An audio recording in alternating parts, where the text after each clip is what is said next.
Welcome to the very first fake episode. This isn't a podcast, but we're going to sort of pretend. I guess I miss podcasting a lot, so that's why we're doing this. This is my friend Vanessa Trine. We got to talking at a party, and we realized we have some stuff to talk about. And so I said, hey, I have mics. I have a camera. Let's make it happen. And today we're going to talk about anxiety, specifically in young people, because this is something that's super common, and there's a lot of people who struggle with this. A lot of people in my audience, actually, I receive several emails and I see comments. And actually, I've noticed that mental health is a pretty common topic when it comes to like YouTubers, and people are talking about it more publicly. And I think it's really exciting that mental health has less of a stigma these days, and people can talk about it openly. It used to be something that you really hide from your friends. Now YouTubers are like coming out with these videos to talk about it. And on the other hand, there's a lot of ideas circulating around what mental health can look like, what the cure is, or like what someone's solution is. And it can feel a little demoralizing when it comes to how you're going to handle your own mental health and anxiety. So, Vanessa, you are a therapist, and you're young to be a therapist. And I was kind of curious. I kind of want to start there, what it's like to be in the therapy chair when you're really close in age to some of the people that you're counseling. Yeah, that's a good question. I feel like it actually helps me connect with them more when they're younger, or if they're closer in age to me. I get their birth date from their intake information, so I know how close in age we actually are. I find it more difficult when it's a client who's a lot older than me, because and sometimes they've told me, like, I need to know how old you are because I don't really know if you can handle what I'm about to share, which I totally get. One of the benefits, I think, to being young and more fresh out of school is I've got really recent research and I'm really jazzed on this stuff. So even though with more experience, somebody with 40 plus years of experience, that's phenomenal in one area. Right. I have a different kind of benefit. Yeah. And so overall, I think I just connect with my clients better. Yeah, I felt the same way when I was teaching college, because I often feel like I'm still a college student. I wish I was still a college student. College is the best. But I would feel that way too, like, oh gosh, I'm so young. But I have so much energy, and I'm not jaded by the subject or by the system or anything. So I do think there's a lot that you can offer. Yeah. Yeah. And I just think, especially because I just got out of school and I'm seeing a lot of college students and I'm seeing a lot of high school students. I can relate to the school part still, and I just can relate to their like heart and soul of where they're coming from most of the time. Yeah. And that's just like an added benefit. And the relationship between your therapist is so important. Yes. That I feel like because I can add the I'm young piece to it, it can make the therapy better. For sure. So in your experience then with your own clients or in anything you've read, have you seen a sort of a lot of young people have anxiety, maybe depression as well, but mostly anxiety? Is this common? Because this is something I'm seeing more anecdotally, like, I'm just seeing a lot of videos and people talk about it. I'm receiving emails. But is this something that's in the research? That's a good question. I'm not an expert in this, at least as far as statistics go. Sure. But I can tell you what I think is happening. Okay. I think that anxiety is on the rise. However, I think it has more to do with people are being more open about it. There's less of a stigma, and people are disclosing more that they are experiencing anxiety. I was thinking about this earlier, and so my grandma, I think, had anxiety her whole life, and it showed up as digestive issues. Yeah. But I don't think she ever knew it was anxiety. So she just thought she had something undiagnosed and she never figured it out. But now she has dementia, and she, in layman's terms, has forgotten to be anxious, and all of her digestive issues went away. That is fascinating. Because she doesn't have anything to worry about. It's all in your head, right? In a way.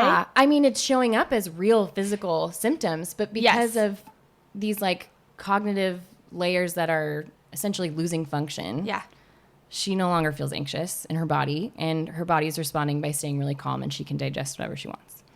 So I'm not saying that's the case. I'm not saying that's the case for everybody with digestive issues, but it's very common to feel nauseous or to feel like you're not able to digest something, and that's actually just a symptom of anxiety. So I guess what I'm saying is, I think it's also possible people had anxiety and didn't know that that's what it was. Mm-hmm. Could you kind of give us a broad sort of picture? I don't want to use the word definition, but a picture of what anxiety can look like for people, because there are so many different ways that anxiety can sort of manifest. Mm-hmm. But if someone says, hey, what's anxiety? What would your answer be? Well, it's your body trying to tell you that you're in danger. And the way anxiety is different from fear is usually anxiety is misplaced. So we're experiencing fear of something that's not actually happening. So to go into... Can we stop there for a second? Yeah. Because I think that's so interesting. Often I use the word stress. Huh? Yeah. I'm feeling stressed or I'm feeling overwhelmed. Overwhelmed is like my middle name. I'm feeling overwhelmed. And Eric, my husband, he's always like, why? I'm like, I don't know how to explain, I don't have a real, like it's, or I'll explain my reason. And he's like, that's not logical. You know what I mean? Yeah. And I think that's really interesting. There's a difference between having fear that maybe is more legitimate, right? It's not I would hesitate to use that word only because our bodies think it's legitimate. For sure. But I understand what you're saying. Yeah. I tend to use irrational versus rational. Okay, that makes more sense. I like that. But I'm very precise with my words, so I appreciate that. Well, I just feel like when you're having an anxiety attack, if somebody told you, and you didn't do this, but if someone were to say like, this is not legitimate, right? That's just like so help. Invalidating. So, but if, even saying this is irrational probably isn't that helpful, but. Yeah, but like, what would you say? Because I know what you're saying. Misplaced, I think, is a really good word, because it's like, how is this anxiety helping you? Well, your body thinks it's helping you. Your body's trying to protect you. Yeah. A lot of people get anxiety when they get into cars. Mm-hmm. I know a couple people who I couldn't drive for a year because of anxiety. Yeah. So, okay, think about it this way. If you're being chased by a bear, I feel like this is what textbooks use, and I'm not sure why, because I don't think being chased by a bear is the most common reason to be afraid, but let's just use it. No. P.S. So many bears on our mammoth trip last week. Singular. One bear, many times. But he was really cute. We called him Cody. Okay, continue. That sounds great. Yeah. Okay, well, so maybe this is way more relevant than I thought. If you're being chased by a bear, your body has to do certain things so that you can escape. If your body stayed really, really calm and you tried to logic it out, you'd be eaten so fast, because you'd be like, can I outrun this bear? Like, did I wear the right shoes? And like, you're already dead. Right. So what your body does is, your pupils dilate. It actually stops you from being able to cry and digest food. Because if you were to cry, it would impair your vision. If you were to digest food, it would be putting energy towards something that you need to run. Yeah. And the logic part of your brain shuts off. Right. Because there's no time. You have to save your life. Yeah.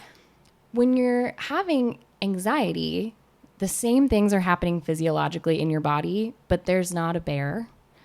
And it makes everything really hard. So if you're trying to logic out your anxiety, you can't, because that part of your brain actually shut down. Your body is telling you, this is life or death, we're in danger. It's just saying danger, danger. Right. And the reason I also feel like it could be legitimate is if you feel like you're in emotional danger, your body may still respond with pupils dilating, heart racing, sweating, shaking, because it's trying to get you out. Right. And is this why social anxiety in particular is more common in Western countries then? Because we don't have a lot of life-threatening risks when it comes to like wildlife and things like that. And our fears tend to be more social because we're pretty safe. It's possible. It's totally, I actually hadn't thought of that, but I think that makes sense. Yeah. And I mean, so you brought up the car thing. Yeah. If somebody got in an accident or almost got in an accident or saw somebody get in an accident, that makes sense that their body would say, get out of the car. Yeah. And if you don't listen, we'll get louder with different physiological responses. Yeah. So if you got embarrassed or humiliated in front of a crowd or in front of your friends, or take it way back to like childhood trauma, if you were humiliated by your parents or continually invalidated in front of people by your siblings or whatever, that makes sense that then your body would say, danger, danger, this is a bad place. We need to get you out for some kind of social event. Okay. So what I'm hearing sounds a lot like PTSD to me. And this term, I think in the past has only been associated with like war veterans and things like that. But lately I've heard it brought up so much in the mental health world. And I actually know someone who is misdiagnosed with a mental illness, and it turns out it was actually PTSD. Have you like studied that, like PTSD with your clients and things like that? Yeah, I specialize in anxiety, but that means that I have to know what isn't anxiety. True. But PTSD has elements of anxiety. I mean, like those are usually what we would call comorbid. So if you have PTSD, you're experiencing anxiety responses as well. One of the differences with PTSD, though, is flashbacks. And so when they do brain scans of somebody with PTSD, their brain is responding as if the horrific event is currently happening. And anxiety is slightly different in that you aren't necessarily right back in that space of the trauma, but your body wants you to avoid potential trauma. I'm going to throw something else at you here. I am an overthinker and an overanalyzer. And me too. You know, I mean, there's nothing wrong with, being reflective and contemplative and, and to be hyper aware of other people socially. And to be like, wow, I think I offended that person or whatever. Yeah. But how does that play into anxiety when it comes to overthinking things? So when we ruminate on something, our body is just continually holding on to it, essentially. And so overthinking, like you said, can be fine if you're being empathetic towards other people's responses, or you're trying to be a good host, or you don't want to re-offend someone, or, there are adapted I'm reasons. Constantly offending people. That's what I do. I think that's fine. But so it can be adaptive. Overthinking can be an adaptive. What does that mean? Skill. It would be adaptive versus maladaptive. So it can be productive. It can help you. It, has more positive than negative, healthy. And maladaptive would be like if you just like plugged your ears and closed your eyes and tried to escape every time you did something. That would be a way to cope with something, but it's not helpful. Gotcha. Usually our brains tend to overthink because they're trying to solve something, right? And so if we're overthinking and then we can essentially solve it, or we can come to a conclusion, great. If we aren't able to come to a conclusion, that's usually when the anxiousness comes in, because it feels like we're trapped in something. So if you're overthinking and it just feels like stress, it might just be stress. But if you're overthinking and you realize it's impairing how you're going to function that day, or what you can eat, or if you're going to go out or not, I would say that's when it's transitioning towards anxiety, and then it would be a problem. But in and of itself, overthinking is just like, we're all doing it. For sure. But don't you ever meet these people, or you're friends with someone, you're like, wow, they're so chill. They don't care about they're not overly concerned about people's opinions about them. And they just have no stress. I envy those people, Vanessa. Give me a piece of that. I married one of those people. Yes. And it's just, imagine what we could accomplish if we all felt like that. Yeah. But what do you want to know about that? Nothing. I just wanted to bring it up. I just want to talk about it. The question is, why? I know you can't answer this, but I'm going to ask you anyway. Maybe you can. Why are some people so chill? And then there's a whole host of us that are, hi, I have anxiety. I get super overwhelmed. Being in social situations makes me want to puke. And getting behind a car is really hard. Going to school is hell because I have to get out of my bed and go see other people. Yeah. What is that? Why is there seems to be such a divide? There are a lot of factors. I'm sure you guessed that, like like people's temperament and people's childhood trauma or lack of childhood trauma, but also, well, I guess this is what I just said, but it would be nature versus nurture. So, and nature and nurture together, because my brother and I were raised by the same people, and I have anxiety and he doesn't. And it was a very similar upbringing. Sure. Nothing really was that different when I showed up. But there can be, I mean, this could also go into attachment theory, which I won't go that much into, but if for whatever reason the infant doesn't get super attached to mom or feels like maybe things at home aren't consistent, and obviously, or like your needs aren't met. Yeah, or sometimes they're met and sometimes they're not. And so then you can't count on if you're going to be comforted or not. And all of those layers can make it so that you may not feel as safe in a social setting, or you may not feel as safe at school, just in your own body. Not like school isn't safe. Some people have a secure locus of control and they feel like they do have control over some of their environment and surroundings and how they're going to interact with it. And other people, because of like infancy attachment and bonding, might feel like things are just up in the air, chaotic. I have no control over it. And that would make living really scary. Yeah. And that's why there are, I mean, I don't want to generalize, but that's why there's things like eating disorders where people feel out of control and this is a way they can, or addiction to, you know, other things. I'd like to bring up then your own method in counseling, because as I mentioned at the top of the episode, I love that I'm calling it an episode. This is my fake podcast. Is that we all have different sort of methods when it comes to solutions or coping or, figuring out what we're going to do about this new experience that we're having. And a major one that people do is talk therapy, which is what you do. But even within talk therapy, there's so many different avenues that your own therapist might want to take you down. And a common one that you do is like inner child work or part work. Parts work. Parts work. Okay. So I'd love to break that down for the audience and kind of what does that look like? Yeah, I love talking about this stuff. The modality that I'll be talking about is called internal family systems, but parts work is a part of psychodynamic theory and can be integrated into a lot of different kinds of therapy.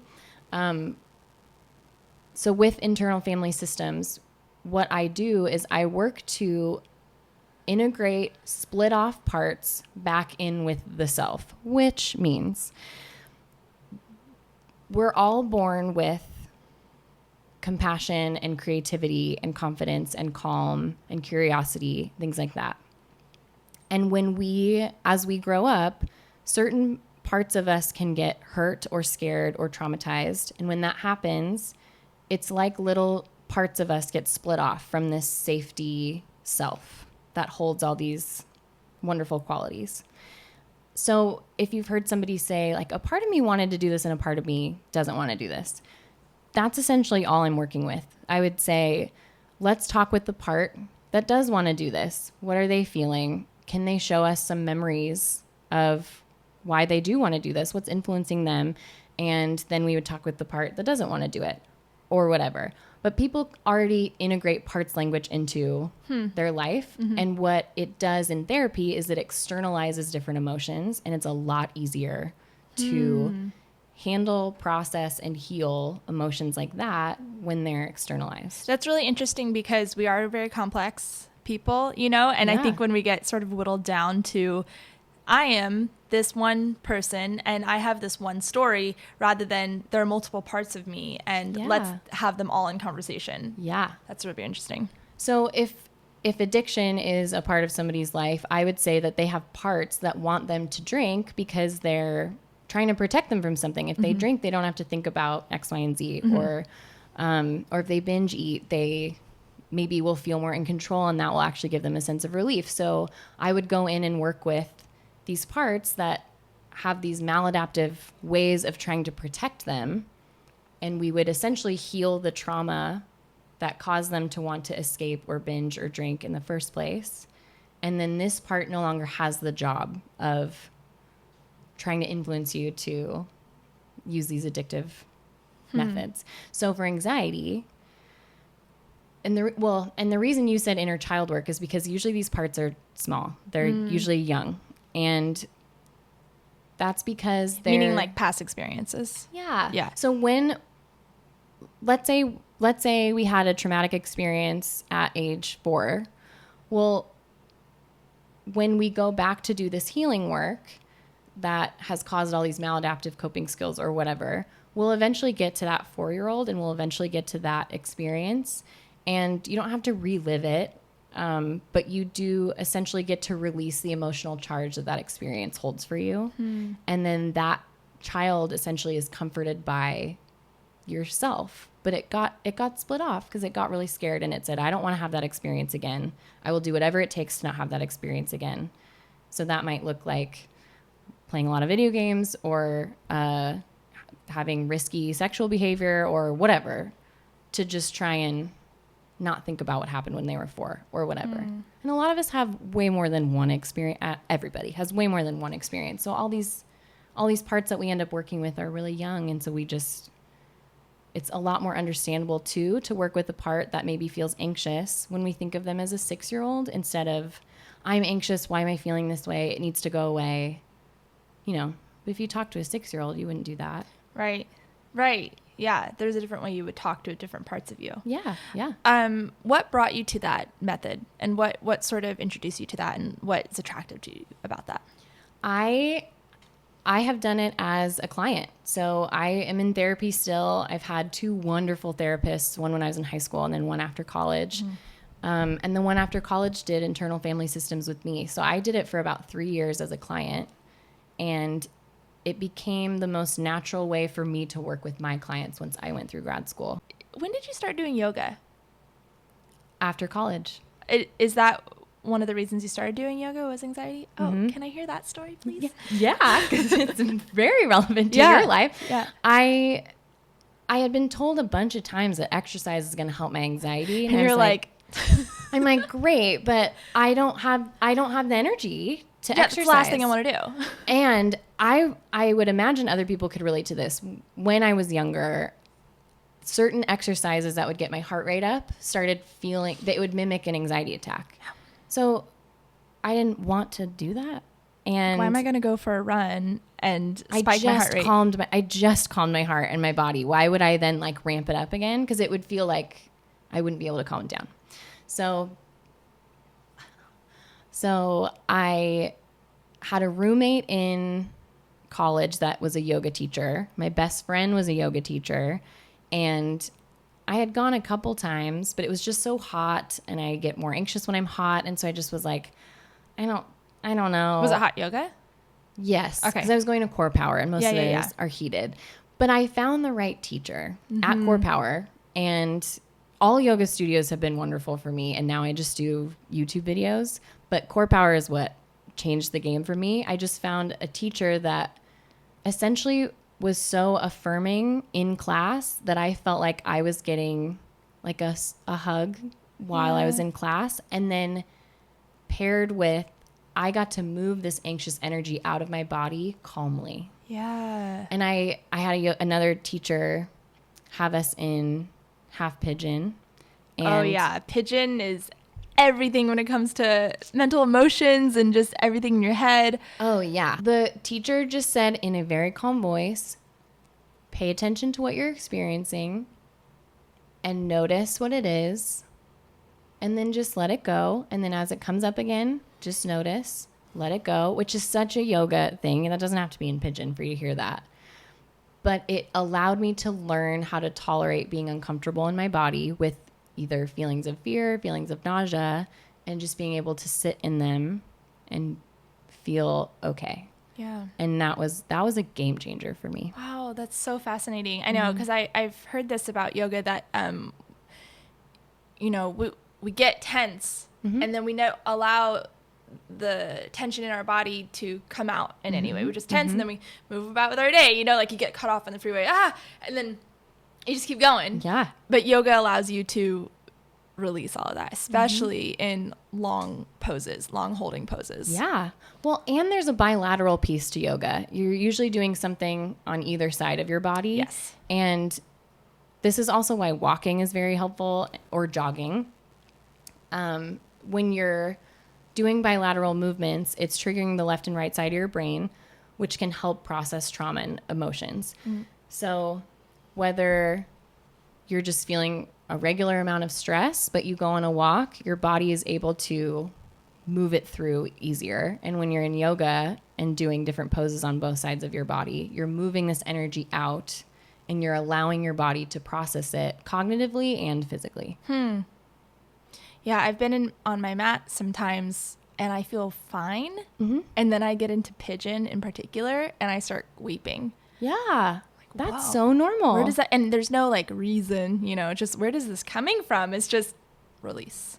Well, so there's a book that is wonderful called The Body Keeps the Score. Okay. And it's about how trauma gets stuck in the body. I also want to clarify, trauma could be you're a newborn and you don't totally connect with mom, or it could be something really horrific that you remember. Yeah. Or maybe even don't remember, but it happened to you. Right. It gets stored in your body and it can be released through healthy movement. And a lot of things get stored in hips. Yeah. So that's why pigeon is so gnarly sometimes.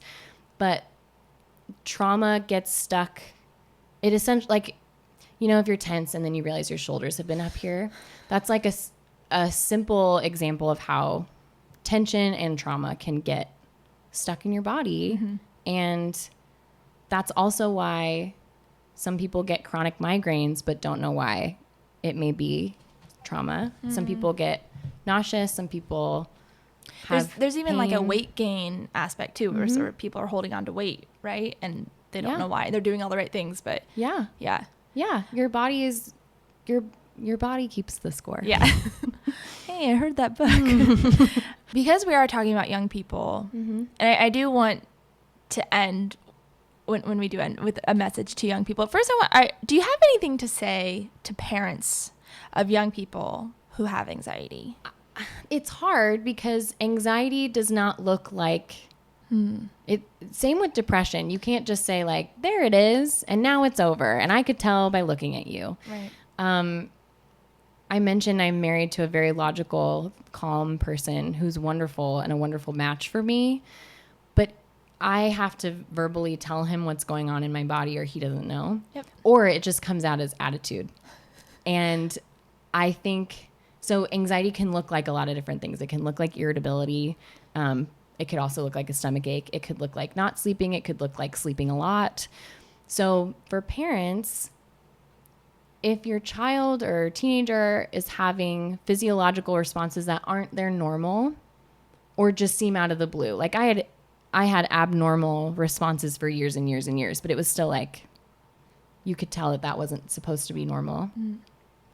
If you're noticing this in your kid, checking out their emotional health is a good idea. And that could be just having them check in with a counselor at school, you checking in with them if they feel safe enough with you, to tell you about what's going on emotionally, or to have them see a therapist just to see if it's emotional. It may not be. It may be actually just a physical thing going on. But usually as a parent, you can kind of tell if something's off. And if it's showing up as a physical symptom, it probably feels even more chaotic in their body than they're letting on. And I feel for parents too who have kids who are going through this on two counts. First of all, to see your baby suffer, you know, mentally or physically, that has got to be so painful. And then number two, feeling sort of like, gosh, what did I do? You know, like feeling a bit of blame or responsibility for their child's mental health. Do you have anything to say to that? Yeah, I would say as long as you were a good enough parent, I mean, that's all you can do. Right? Like we're just doing our best. Yep. And there's, like I said, my brother and I had a very similar upbringing and we had two different responses to it. And I don't know what my parents could have done differently so that I wouldn't have had anxiety. Right. So even if it feels like could have been something you could do, really all you can do now is just listen to your child and validate that if they feel crazy in their body and that's the only verbiage they have, just legitimize it and validate it. Right. So the next question I have is more sort of moving forward, for someone who recognizes this in themselves, maybe for the first time, maybe they've known this for years, is what do I do now? And when it comes to, so I'm online and I have opinions and I make a claim about anything and I'm offending someone or I'm criticized for something, whatever. But when it comes to mental health, like, I really do think, I can make a claim about something that's helped me and it's truly my story. And I wouldn't expect anyone to just take my word for it and just like, oh, well, Hannah said that this helped her and therefore it will help me too. And I just say this to preface it because for me, what I'm very happy right now. I still get stressed. I still overthink, whatever. I'm Hannah McNeely. That's who I am. But what has helped me so much is a dramatic lifestyle change. So when I was younger, when I was very depressed, I was drinking a lot. I didn't love who I was. I saw myself as a little worthless and just eating crap and I had a lot of sleep problems, which, it's all connected. And for me, a lot, it has been like lifestyle stuff and going to therapy a lot and doing a lot of like deep dive understanding and like, why am I doing depression? Why am I doing anxiety? What is happening there? And doing like inner child work, but like called something else. Yeah. So for you though, when it comes to like yourself or your clients, what are like next steps or things that people can take into their daily lives? Can I plug my Instagram? 100%. Let me plug my Instagram. I have an Instagram that has a lot of tools that you can use for just like daily getting through your day, especially when it's anxiety, but it also could be anything that's really big and affecting you, like big grief or big anger or big sadness or emptiness. Yeah. And I feel like if you just need to like get through certain things, like you're mostly good, but certain social scenarios or whatever, fill in the blank, like really cause you a lot of pain, emotional pain. There are tips on there that are really practical. One of the first things that I posted was a grounding technique. And I feel like grounding, mindfulness, those are all like trendy things, which is cool that they're trendy. But sometimes when something's trendy, it loses all meaning. And then it's not. Yeah, I get you. Yes. So I just wanted to clarify. No, this one's really cool. Yeah. Not just because it's trendy. And it's just a way to get yourself back in the present. And usually when we're anxious, we're thinking about something else, something that's not currently happening. So if we do a really simple grounding exercise, and Pinterest is great. If you look up like anxiety tips or grounding exercises, I mean, you're set. As far as just like how to get through moments. And then long term, I would say lifestyle shifts are huge. And sometimes lifestyle shifts can be too much. So if that's the case, if you feel like I don't even have the energy to eat differently, or I don't even have the energy to like start going on walks or whatever, I would say that's when professional help is probably your first step. Yeah. And there are places that you can go that offer sliding scale that are cheaper. If you're in college, usually there's a counseling center there. Yep. So it doesn't have to be expensive Is that either. common for college campuses? Because the college I went to, I had free counseling. Yeah, I think it's pretty normal. Okay, that's cool. Take advantage of that, guys, because when you graduate, you don't get free counseling. Yeah. And so I'm promoting therapy, but I wanted to make it clear you don't have to be able to afford $200 a week in order to see a really good therapist. Yes. And the other thing is, if you're just feeling like panic, lay down and put your legs up the wall. And that signals to your parasympathetic nervous system, which is the one that calms us down, that you're not in any danger. So if you're at a 9 and you just need help right away, put your legs up the wall. Yeah. Game changer. I heard another one too. If you're anxious throughout the day, put your feet flat on the ground and feel your feet on the ground. That's part of grounding. Yeah. Because it reminds you your root chakra. Heyo. It just reminds you that like you are currently here. Yeah.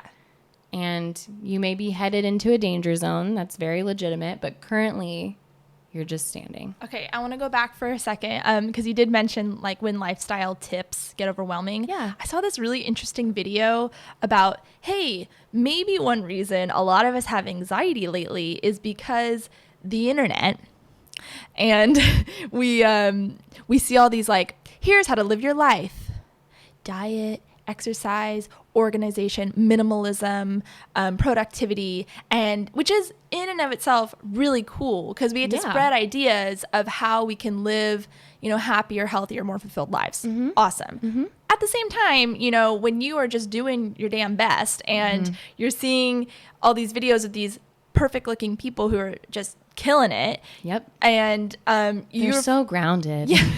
They are just so minimal and just have so much purpose in that. Like that can be really overwhelming, especially because, one person's saying this thing about diet, one person's saying something else. One person is like giving you these organizational tips and one person saying, hey, you should just like travel a bunch. One person saying you don't need a lot of money. One person saying, hey, here's how to make a lot of money. And it's overwhelming. Like, what do I do? Totally. Don't you think that's interesting? Totally.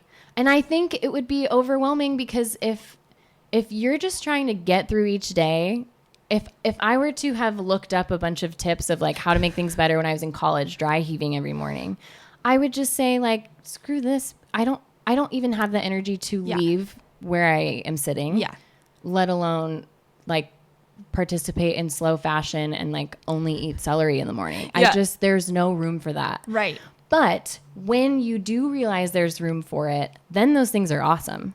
Totally. So I don't know if this was your question. I don't think they're inherently a problem that there's like an inundation of information like that. Right. But I think the problem would be it would probably feel invalidating to see all these tips and be like, I can't even do one. Or if you do manage to drink, make my bed. Yes. Yeah. I'm not even drinking water. So if you're like, I can't juice celery every morning, and then you feel stupider and you feel more worthless, that's a problem. But that also just signals to you like where you're at. Yeah. And that you probably just need somebody else to walk with you in this so it feels less lonely and less overwhelming. Yeah. And knowing too, just reminding yourself that these people, I am one of them, who posts about lifestyle stuff where, like I'm very happy with my lifestyle and I've done I'm 31, I've done a lot of work in the past decade to come to this place. Like we are human. I am a freaking hot mess most of the time, but I'm not going to like show you when I'm, feeling terrible and because that's, I just don't want to. And that's my prerogative. So just keeping that in mind that, and this is like a common social media thing too, is like, no one's perfect, like we're all just getting through it. And it's a long journey to get to where you want to be. And you're never going to like achieve it. No, it's not linear. Right. It's not linear. Yeah. I know. I saw a good thing, like post yesterday that was like, cause I'm like into self-improvement or whatever. And like, if you feel like I keep going back and forth, like that's how it always is, it's never like started here, ended up here, bam, it's done. It just stays great forever. Yeah. Yeah. I'd like to end, talking about your own practice because you do, you have therapy in Orange County.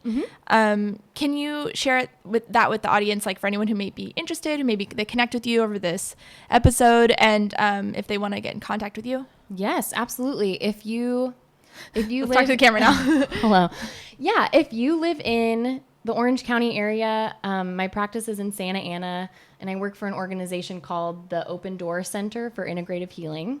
So you can Google that and find my bio on there. Or I'll link it below. All right. If you want a therapist and you're not in the Orange County area, I would recommend going to psychologytoday.com and you just type in your zip code and you can find people that are taking your insurance or in your area or doing the kind of therapy you're looking for. So if you're looking for somebody who does internal family systems in New York, you can do that through Psychology Today, which is nice.